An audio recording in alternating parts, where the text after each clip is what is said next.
Used to be you were one of the most feared bounty hunters in all the West. But you gave that up. Buried your irons. Traded them for a normal life. Tonight, though, that's all gonna change. Destiny's calling. And it ain't taking no for an answer.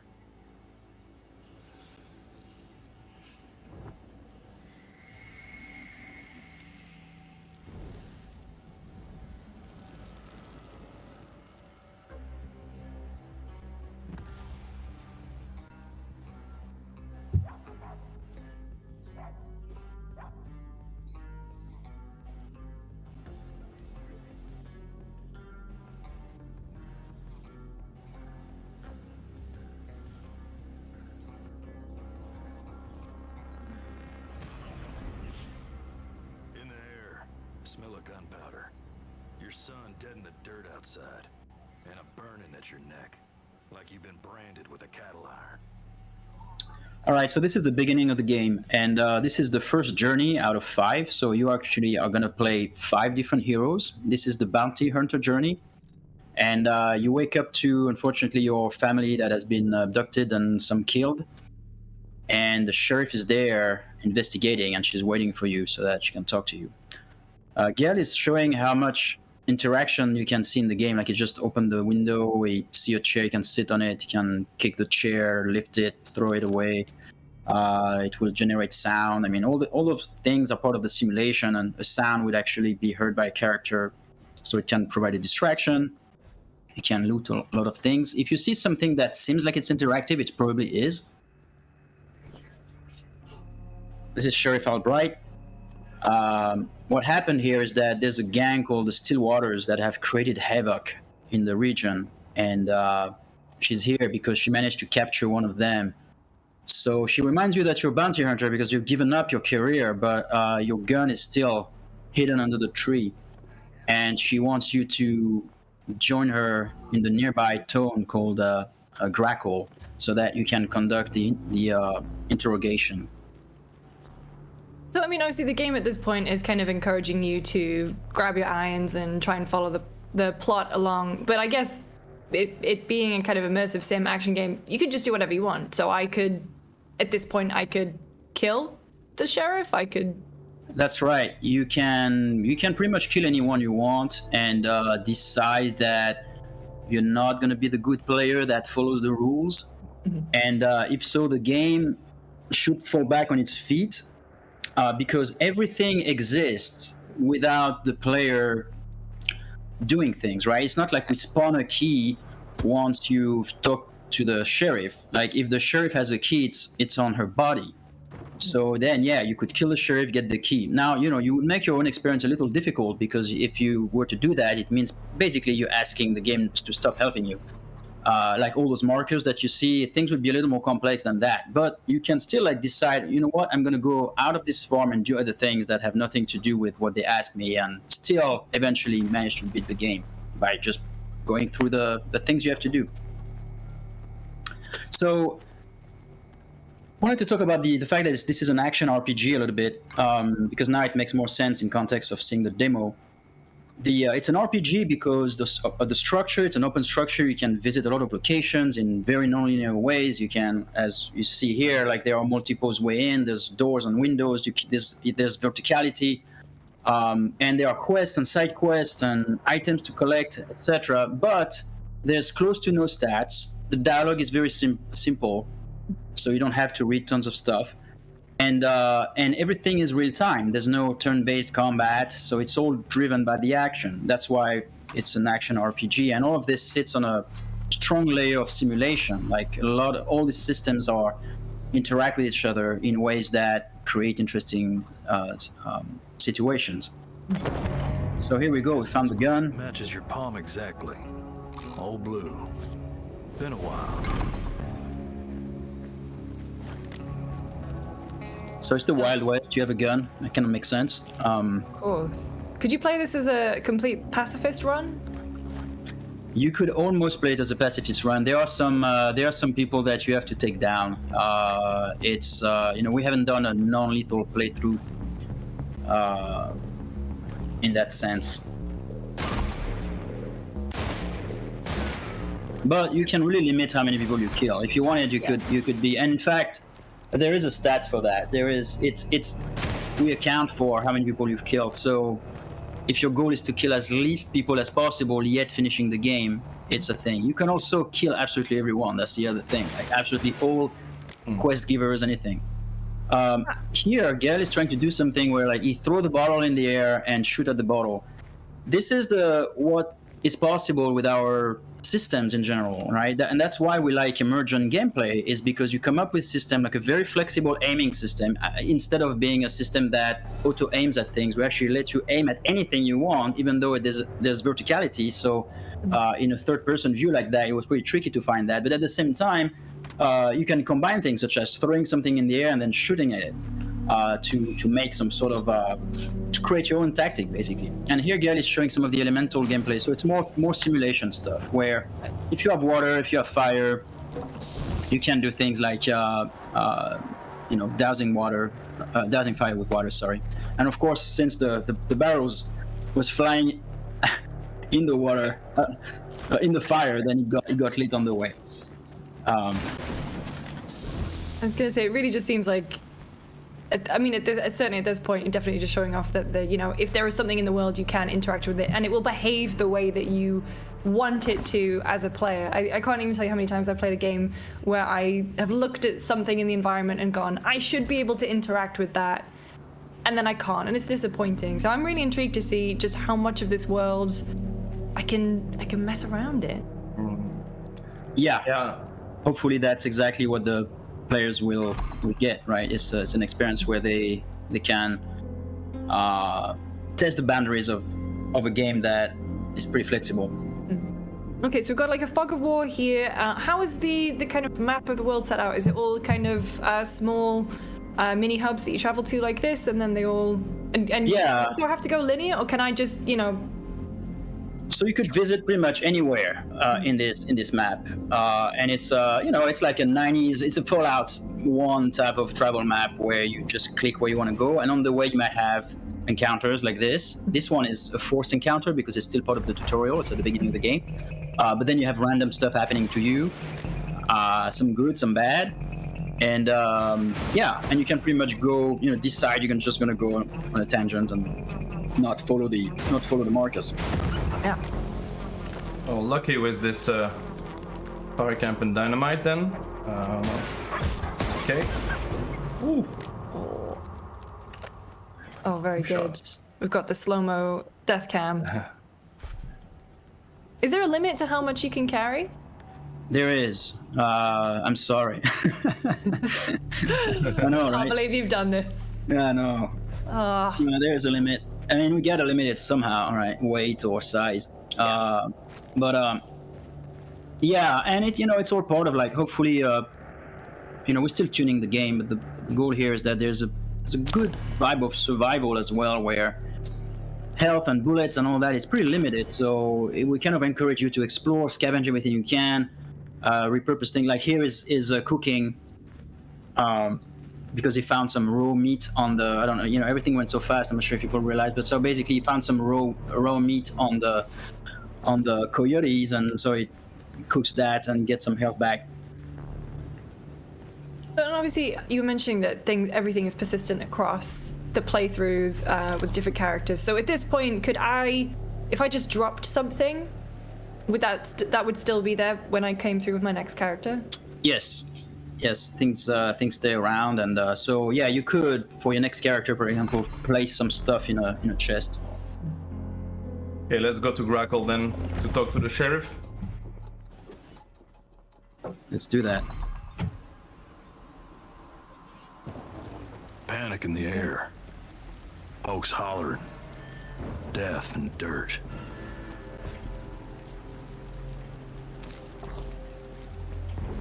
So I noticed that it said that the character was, obviously it's raining, character's clothes are wet. Does that have any implication for gameplay, or is that just kind of a status effect to let you know?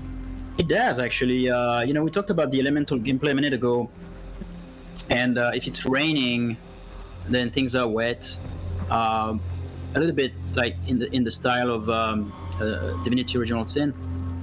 where something is wet, you can't use fire on it, for example, right? So the environment and the weather might influence your tactic or your combat and your experience in general.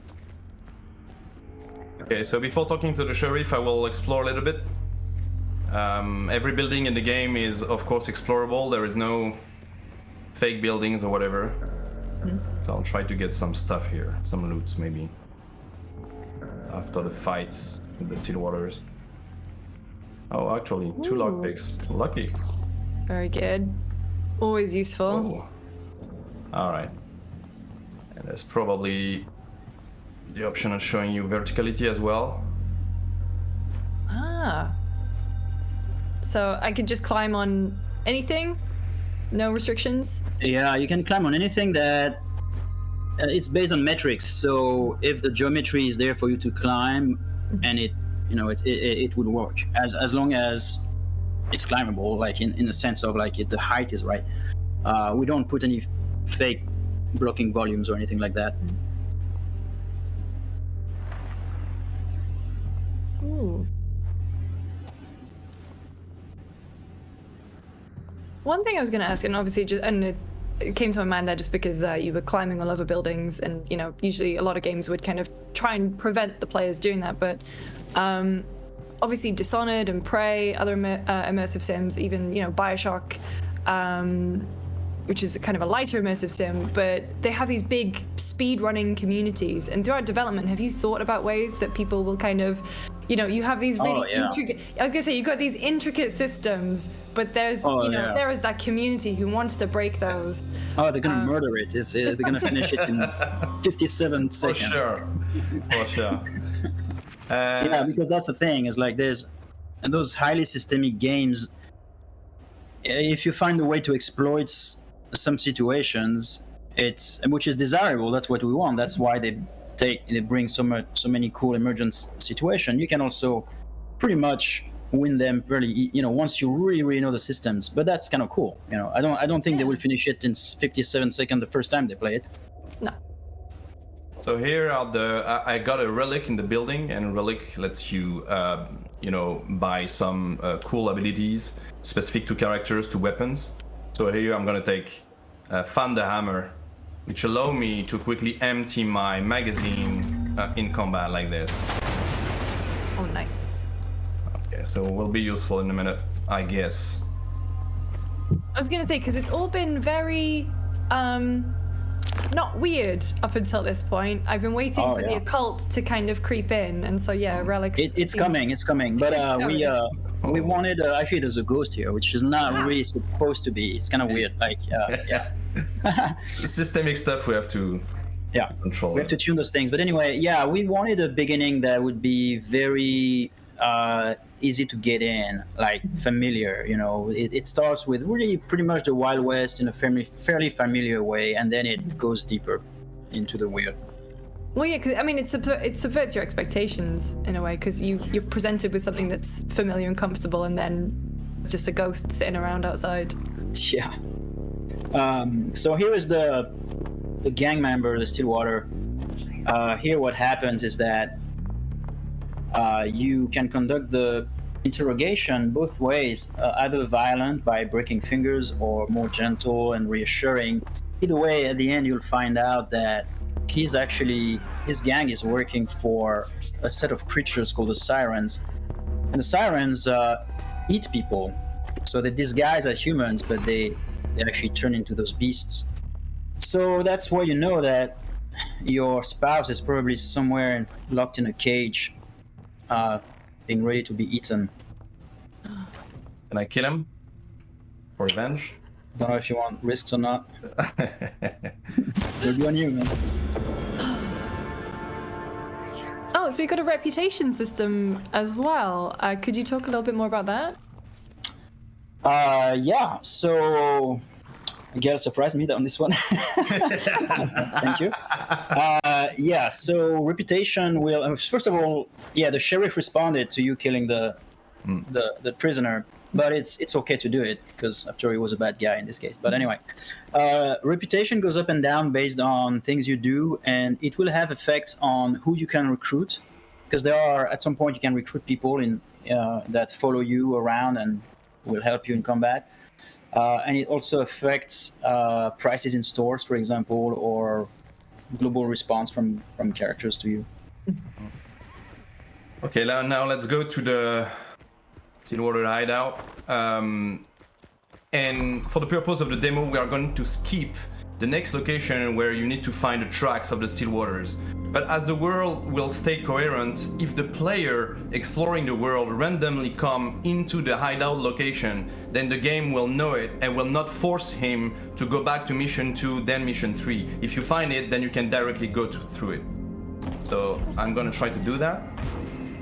Oh, traveling merchants. I'm going to avoid this for the demo. And as I'm a developer, I know the location, so should be able to find it, hopefully. Should be near here. Okay, Greenwood Run. Let's go. Yeah, so technically you could go to the very last location of the game and probably find ways to finish it quicker, but you still have to do a few stuff. So I want to know I want to see the fast playthrough, the speed playthrough. That would be interesting.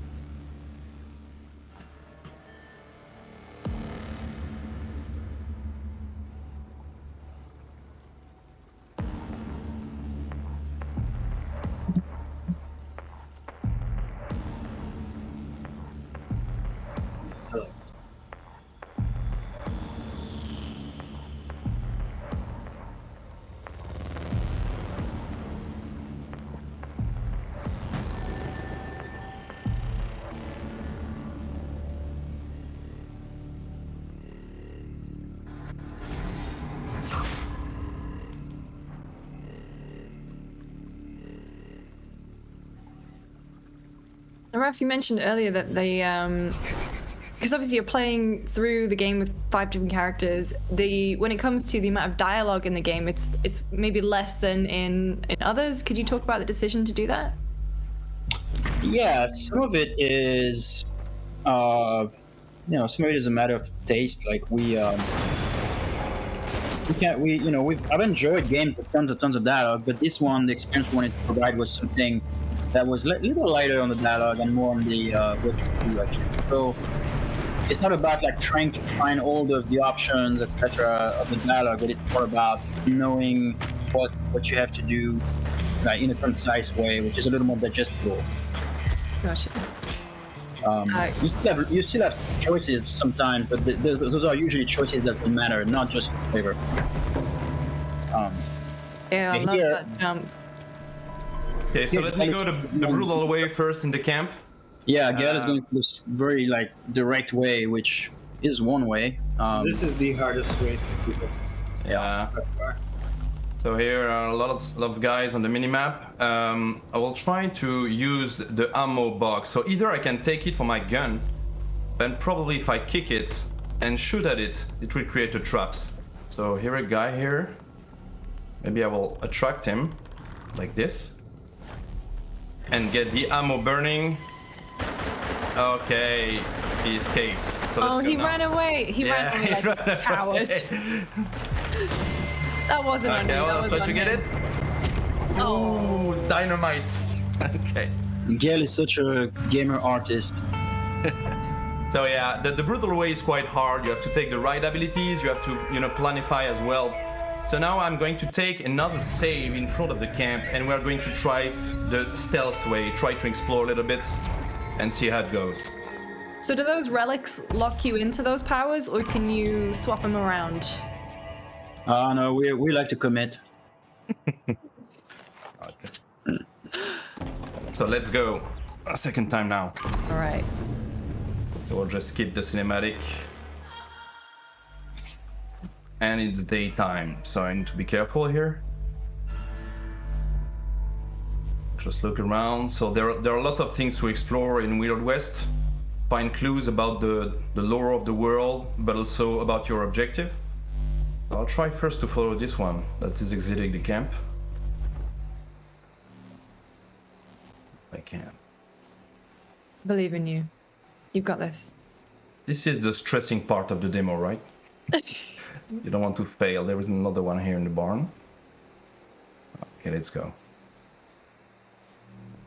All right. We believe in you, Gale. Failures. I'll try. You got this. I'll try. Okay. Let's take these first. I guess. Oh yes, get the machete. Absolutely. All right. Let's try to stealth kill this one. Smoking here was probably a bad idea. Yeah. Very good. Well done. Okay. He's not always doing that, by the way, so you will have as well some randomness since to be alerted all the time you have to be concentrated. And here, pretty lucky actually, yes, I have a big dynamite, which is a powerful one. Try to save it for combat if necessary. Most importantly, he did have a pasty on him, which, as a British person, I'm very, very approving of. Oh. Ah, what do we have here? Another relic. Right. Lovely.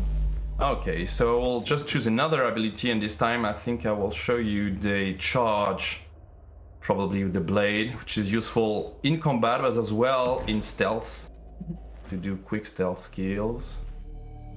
But when you go through the game again as a different character, do you keep and maintain those abilities, or do you start again fresh?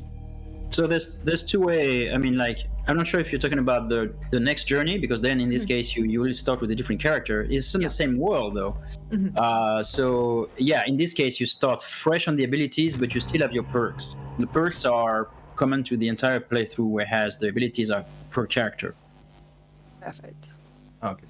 So now I decided to wait a couple of hours as the night will go on. Will facilitate my stealth approach. And also I will use the mechanics to create my own way to enter the camp. You probably have noticed other ways to do it, so I will try to be as stealthy as possible. Ooh, very good. All So I see all the enemies have a cone of vision. Do they have a cone of sound? If you're kind of creeping in, are they guaranteed not to hear you? Oh, that was very good. Yep. Yeah, you heard it. Okay, sorry.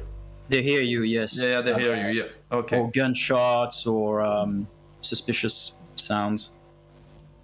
Okay. I hope it's gonna be okay. Yeah, He he's will. looking He will. around, He will search a bit. Yes. All right. thinking about it. Yeah, he's gone. Nothing more. That's fine. This is a new gun, which is pretty cool, pretty fast, lots of bullets, but I will keep mine for now for the perk I took. So, as you may have noticed, there is no objective icon all the way. You have to find your husband, and you have to explore and find clues. Obviously here, the well could help me, and if you search in the camp, you will discover that you need to go underground on a weird cellar. And you have other ways to get into this cellar. This is just one of the ways to do it. So now I need a rope. I don't have. So we'll explore a little bit. Ooh. Okay, this one. Okay, down. This one is annoying me, right? Actually, I try to get in this small house. Maybe here.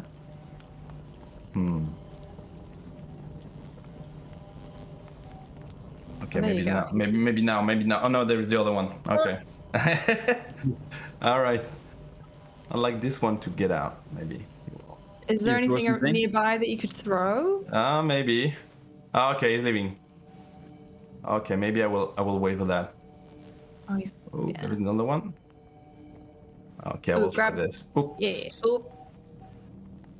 Oh, Okay, let's go. Let's try. go. Okay, thank you very much. All right. So our wait things to find, of course, and a golden ace here, which will allow me to buy some perks, and these will be permanent through all the journeys you will explore in the game, so you better have to choose wisely. And I have 2 lockpick. I will probably take the locksmith perk to try to save them. A rope. Right. Nothing here. Maybe some ammo here. Right. All right. And a prisoner's cage key, which is cool. Okay, now I need to get out, which is not an easy task. Oops. Oops. Not. Nobody. Just the wind. Okay, let's go, You're let's go, fine. let's go, let's go, let's go. All right. Very well done. So I will use that well to go deeper. Are there any limits on the number of certain items you can carry? Like, could I just be the rope lady who just carries around 10? I think there's a limit per type of object, and then there's a limit of inventory size in general. But you could probably carry a lot of ropes. Is that really your thing? I'll just spelunk my way through the whole game, breaking in windows and going down ropes. Yeah.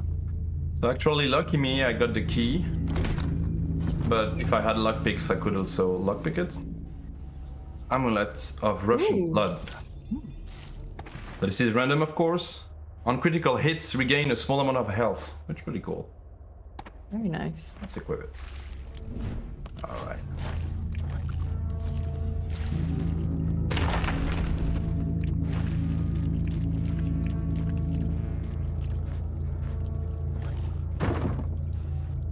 Okay. So there are multiple doors in the game, of course. This one is reinforced. The breakable ones easily are the wooden doors. But this one I cannot definitely with bullets, so I'll try to get some dynamites. Oh my god, what is it doing here? Alright, let's thunder hammering me.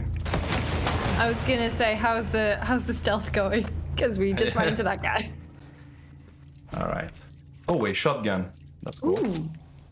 So we'll need to find some dynamites because I want to save the big one for the fights. If I have some fights. Let's take the ammo. There it is, dynamite. Oh, another one. Alright. Okay. Let's try to explode this one. So the same, you were talking about the rain and the water in general. I better aim well because the dynamite will lit off if it's raining or in the water. So it can change completely the way you approach a situation. Now let's break this one.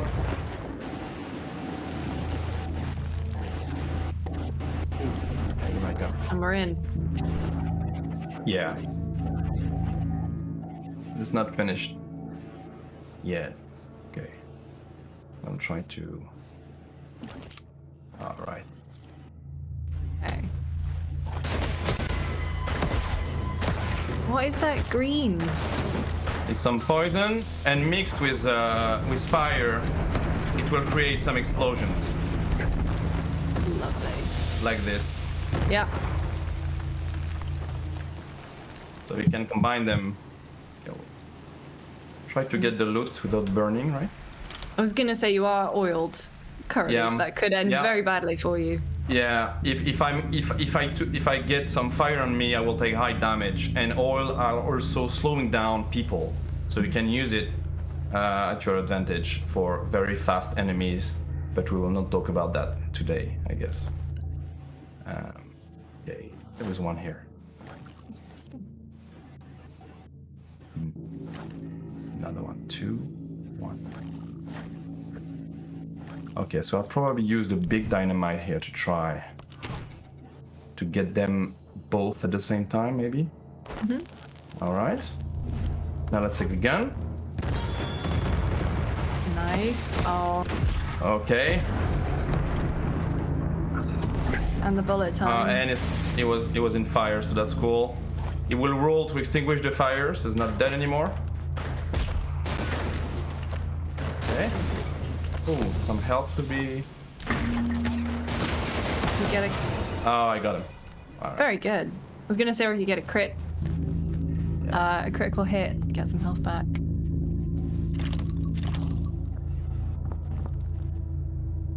Some armor. Some bullets. I could have used this shotgun, actually.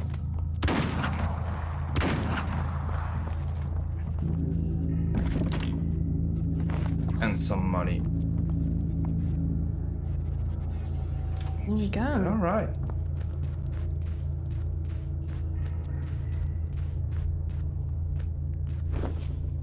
So instead of finding your husband here, you find another prisoner that will give you some crucial information if you save him, of course. And if you free him, he will give you the code of the safe near here. Hopefully I got the key.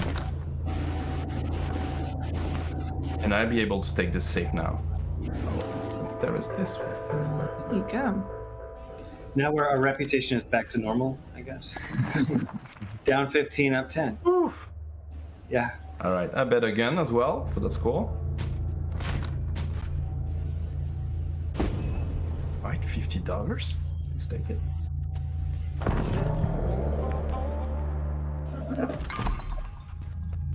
Your husband's name's written on the relay in pencil, but the message itself's encrypted. You'll need to show it to a relay clerk. They'll know how to parse it. Okay, and I think that's it. I think we're gonna stop here. I hope you guys liked it and ready to answer some questions, I guess.